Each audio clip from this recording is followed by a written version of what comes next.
jebolan ataupun perawat IT di Indonesia pertama kali adalah Ibu Sumiatun. Ibu Sumiatun ini dari Rumah Sakit Dr. Sutomo, Surabaya.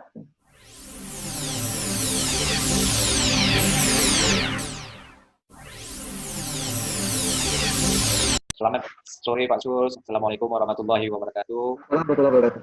Selamat bergabung di channelnya Inwokna DPW Provinsi Kepulauan Riau. Ya, ya. Ini kita sore ini itu wawancara sedikit dengan Ketua Inwokna Indonesia, yaitu Pak Suryadi. Beliau doktor di bidang luka yang sudah sangat berpengalaman di dalam dan luar negeri. Gini Pak Sur, kan kita sebagai himpunan perawatan luka yang sudah ada dan diakui oleh PPNI, boleh diceritakan nggak sedikit mengenai sejarah Inwokna ini Pak Sur? Baik Pak Diki. Assalamualaikum warahmatullahi wabarakatuh.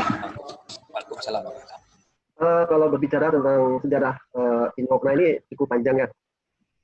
Jadi sejarah adanya enterostomal terapi di Indonesia menjadi hal yang sangat penting, mungkin diketahui untuk semuanya lah, seluruh anggota Inwokna seluruh Indonesia. Kemudian perjuangan dari perawat IT ini yang sangat luar biasa menurut saya, teman-teman perawat IT ya. Jadi saya juga ikut di dalamnya waktu awal mula pertama di SK-kan ataupun definitif Intena dulu namanya,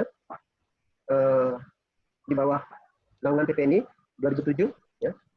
Nah, kalau kita melihat perkembangan sejarah IT, pembentukan organisasi dan praktik perawatan luka dan potensial Indonesia, ini dimulai dari beberapa kumpulan orang perawat IT.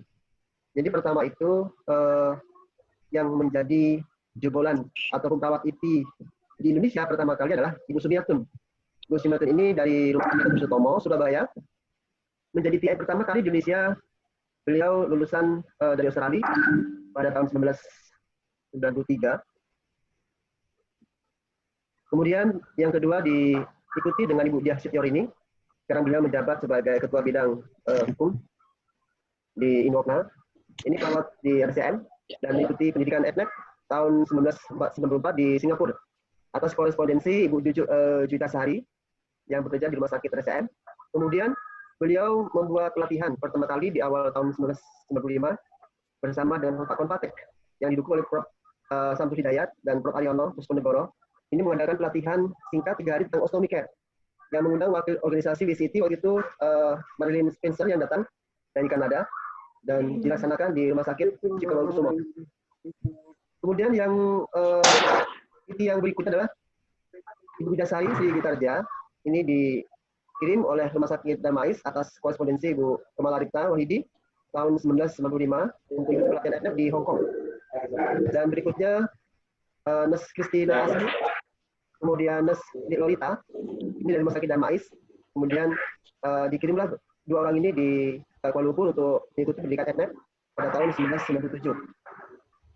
Setelah ada 3 orang perawat IT di Darmais, Ibu Widasari, kemudian Ibu Christina Asmi, dan ada Ibu Lolita, maaf.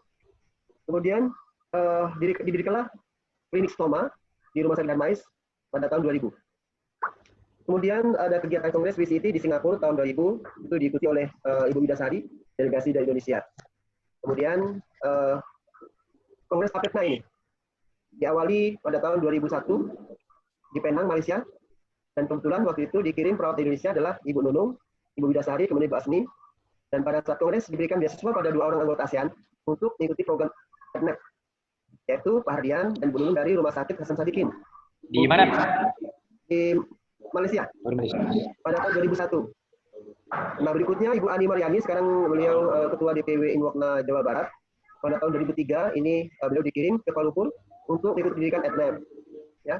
Nah, kemudian Dr. Suryadi ini dari Kanajawa University mengikuti pendidikan formal bidang wound, stoma sama continence dan selesai pada tahun 2004. Dan pada tahun 2005 saya sendiri ini ya, Pak Sur. kita membuka praktek klinik swasta namanya Kita Murah, khusus melayani perawatan luka selama sama potensial. Berarti praktek mandiri perawat ya Pak? Ya, praktek mandiri perawat dimulai 2005 di Kalimantan Barat dengan SIPP atas nama Suryadi nomor 503.446/775 April 2005. Berarti Pak Sur adalah pemegang SIPP pertama untuk praktek wound di Indonesia. Kalau dibilang pertama sebenarnya ada di Bali yang sudah duluan dari saya, Pak Made, yang melaksanakan atau mendapatkan SPP, tapi beliau fokusnya di bidang home care. Tapi bukan home care ya, bukan di home care. Kalau wound waktu itu yang untuk di Pasienkes dan praktek mandiri kayaknya Pak Sur yang pertama. Saya belum tahu apakah ada setelah saya tahun 2005. Tapi waktu kita mendapatkan SPP itu kita sampai perjuangan sampai ke Kemenkes. Sampai ke Kemenkes. Berarti dulu Pak Sur dalam mengurus SIPP itu memang sangat-sangat belum regulasinya yang belum ada. Iya, belum ada. Kita hanya berpegang pada peraturan Kemenkes yang ada. Kemudian kita juga sounding ke Kemenkes itu khususnya di bidang direktorat keperawatan. Jadi masih ada direktorat keperawatan. Kalau boleh tahu Pak Sur, Inwokna yang dulu kan dari NF ke Inwokna itu sudah berapa kali kongres Pak Sur? Kalau kongres Inwokna ini belum. Belum. Ini masih baru sejarah awal mula. Nanti sampai saya ceritakan terbentuknya Inetna dan Inwokna. Oke. Kemudian di tahun 2005 itu sudah terbentuk Poliklinik Perawatan Luka di Siloam, Surabaya. Dan di Siloam, Surabaya. Di waktu bersamaan tahun 2005 di Pontianak kita melakukan praktek mandiri. Kemudian di Surabaya itu sudah ada Poliklinik Perawatan Luka khusus di Rumah Sakit Siloam. Nah, kemudian pada tahun 2005 juga dirumuskanlah awal Inetna di Cisarua di Bogor. 2005 ya.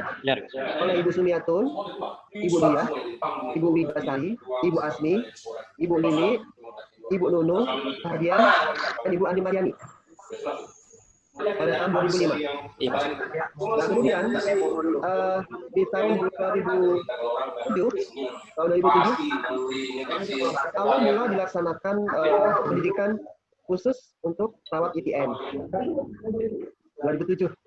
Yang pertama kali bersama dengan Universitas Indonesia, dan program TEPET ini pertama kali merupakan training program dengan Australia yang dibimbing oleh Kemendus dan kawan-kawan, yang pesertanya itu ada Rumah Sakit Darmais, kemudian Rumah Sakit Haji Jakarta, kemudian Siloam, Sarjito, kemudian Poltekkes, kemudian dari Rumah Sakit Mesin Palembang, Rumah Sakit Jakarta, kemudian Malang, Poltekkes Malang, Rumah Sakit Hasan Sadikin, kemudian DKI dan Rumah Sakit Fatmawati. Itu peserta. Kemudian di tahun 2007 juga itu PPNI mengesahkan Indonesian Interest Chemotherapy Nurse Association, itu disahkan oleh PPNI di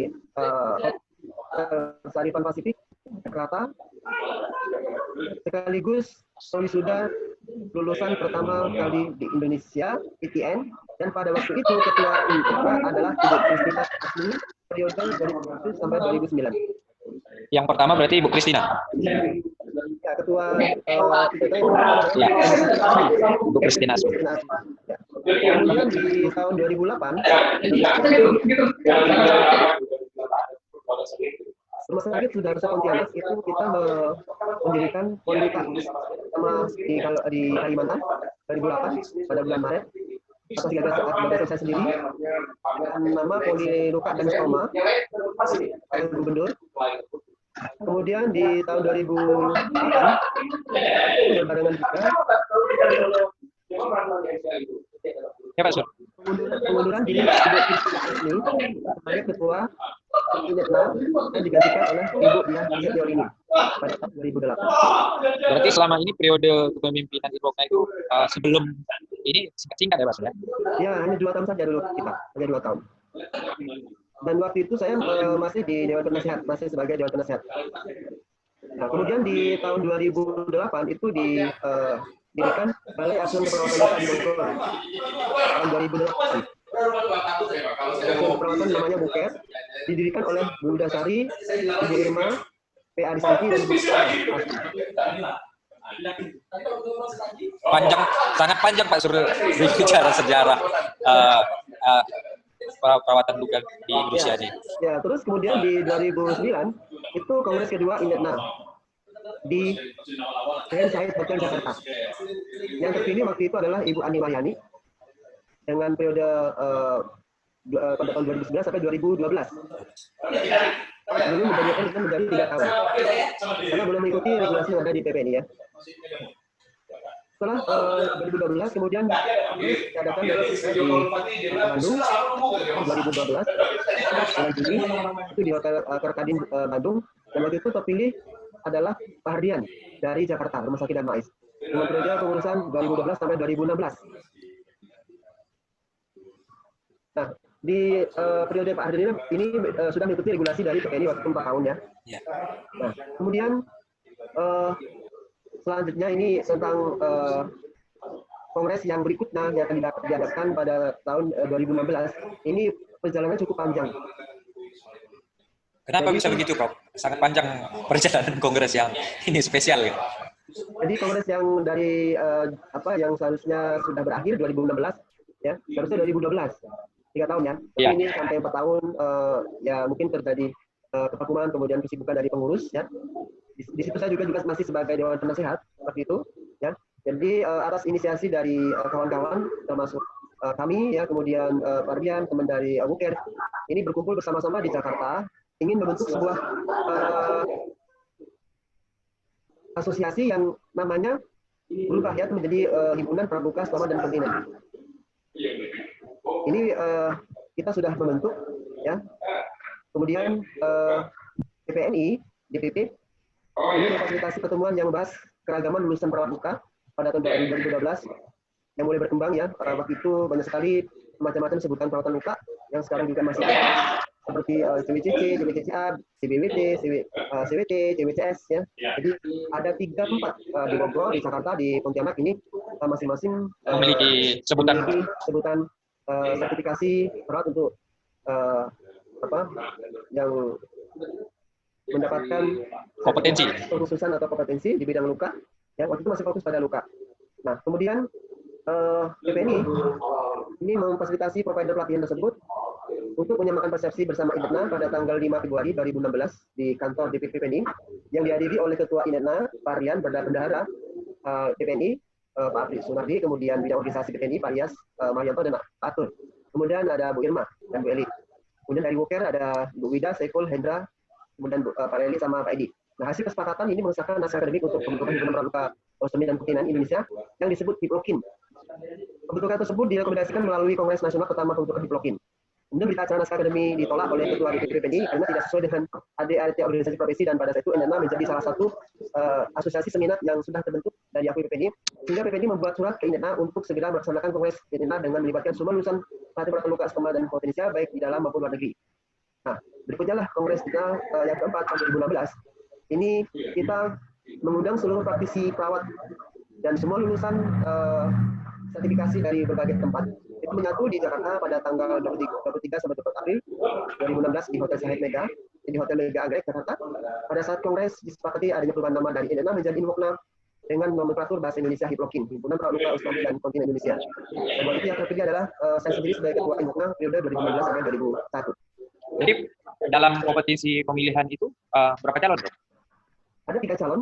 Waktu itu calonnya saya, Pak Haryanto, kemudian Bu Bidasari. Berarti yang setelah pemilihannya gimana? Ya, pemilihan yang terpilih saya waktu itu di Kongres 2016 di Jakarta. Nah, kemudian setelah periode pengurusan saya ini, kemudian saya mulai mengembangkan sayap, mendirikan atau membentuk pengurusan INWOKNA di daerah, terutama provinsi-provinsi yang merupakan naungan di bawah PPNI dari seluruh provinsi ya. Hingga sekarang kita sudah terbentuk kurang lebih ada 22 Dewan Pengurus Wilayah INWOKNA. Berarti dari 34 provinsi, Prof, kita 32 sudah ada ya, Prof? Ya, sudah ada 22 DPW INWOKNA di seluruh Indonesia. Kalau kita tengok dari sejarah INWOKNA lah, Prof, karena sekarang kita menggunakan nomenklaturnya INWOKNA yang begitu panjang, dengan keberagaman sertifikasi yang tadi Prof ceritakan, itu kan sampai sekarang itu, Prof, kalau kita lihat kadang-kadang kan teman-teman masih mencantumkan semacam gelar itu di belakang namanya itu yang beragam-ragam. Apakah INWOKNA itu tidak menyatukan dalam satu satu ini ya, Prof? Satu kompetensi saja. Ya, kita sebenarnya sudah menyamakan persepsi dengan provider ya dari Muker. Kemudian yang dari PLC, kalau dari PLC mereka sudah bersama dengan Inmokna ya menyatukan kurikulumnya dan mengikuti regulasi dari Inmokna, dan Muker juga sudah pernah sounding dengan kita difasilitasi oleh PPNI di bidang dikit ya, dan 2 kali pertemuan. Saya pikir kita semuanya sudah kesepakatan gitu, keseragaman. Hanya saja mungkin karena masih ada yang belum begitu memuaskan terkait dengan sebutan ya. Nah, sebenarnya kalau sebutan saja mungkin tidak apa-apa untuk ditaruh di belakang nama sebagai identitas karena bukan gelar ya. Maka harus disebutkan di situ perawat dengan sertifikasi apa. Walaupun misalnya memasang pelang, misalnya Pak Kiki gitu ya, kemudian ada belakangnya sebutan sertifikat basic unken. Nah, yang disebutkan itu adalah di bagian bawah, misalnya dituliskan perawat bersertifikasi perawatan luka. Seperti itu mungkin yang diinginkan dari PPNI, termasuk dari Inmokna. Jadi saya kan banyak baca tuh dari pelang nama kawan-kawan kita itu kan, ditulisnya itu bukan sertifikasi luka, tapi spesialis luka. Ya, itu gimana tuh, Prof? Itu sudah benar-benar melanggar aturan yang ada dari Dikti ya. Iya. Karena gelar yang bisa digunakan gelar akademik ya, bukan dari gelar misalnya sertifikasi, apalagi menyebutkan spesialis. Karena spesialis harus melalui pendidikan formal, melalui program pendidikan khusus ya.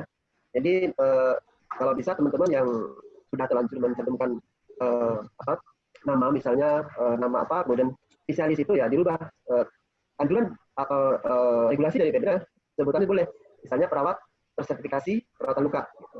Itu yang lebih baik. Itu bagi.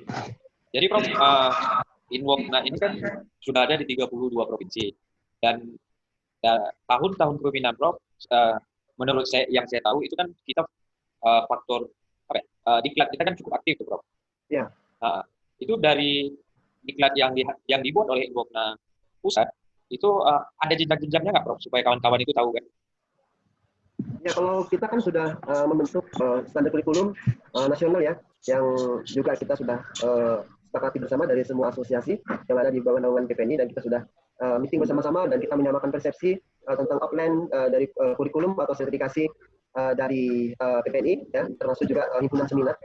Itu semuanya sama outline-nya, dan merupakan ada 3 level, dari level basic, level basic ya, kemudian intermediate dan mahir. Jadi semuanya sama di asosiasi, dan standar kita sudah didesain mulai dari basic sampai level advance ya, dan semua bidang keilmuan, dan kita memiliki ada sekitar 17 sertifikasi yang sudah sudah kita jadikan sebagai standar nasional. Kemudian untuk diklit, saya pikir untuk ke depan ini karena sudah ada SK Menpan ya, di mana di sana juga kedudukan PPNI itu sudah kuat, jadi sudah bisa mengadakan atau sudah ada nanti ada nursing board tersendiri untuk bidang pengakreditasian. Jadi nanti seluruh asosiasi yang akan membuat pelatihan maka akan diakreditasi oleh PPNI pusat, karena nanti sudah ada nursing board-nya. Berarti ke depan itu kalau asosiasi yang akan melaksanakan pelatihan keperawatan, baik itu keperawatan luka, harus di-approve dulu oleh PPNI. Betul. Sekarang jadi nggak bisa, maksudnya nggak bisa lagi main sembarangan ya, Prof ya?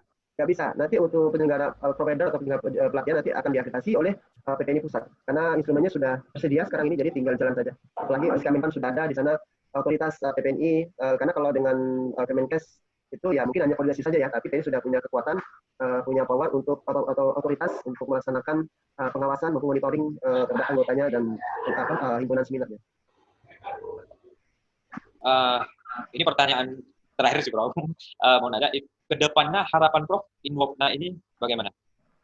Ya, kita berharap Inmokna itu semakin eksis dengan bidang-bidang yang berjalan dengan sesuai dengan aturan atau regulasi, sesuai dengan standar-standar yang dibuat. Misalnya kalau credentialing ya, kita mengharapkan sistem credentialing akan berjalan dengan baik, dan kedepannya nanti seluruh anggota Inmokna itu, misalnya kalau resertifikasi, misalnya kalau sekarang kita punya anggota yang mempunyai latar belakang atau berbagai ragam sertifikasi, maka nanti kalau sudah masuk sebagai anggota Inmokna dan akan renewal, akan resertifikasi, maka akan melalui aturan tersendiri ya, dan mungkin akan ada pengembangan karir, termasuk ada sebutan-sebutan, karena di Inmokna itu ada sebutan perawat basic, kemudian perawat intermediate sampai level mahir, itu akan melalui sistem credentialing yang ya saya mengharapkan ke depannya akan tersusun dengan rapi dan sistematis ya. Semua harus melalui regulasi yang sesuai. Kemudian tetap untuk mempertimbangkan profesionalisme dari bidang masing-masing, khususnya sama kontinen atau salah satunya. Itu Pak Igi. Terima kasih Pak Sur.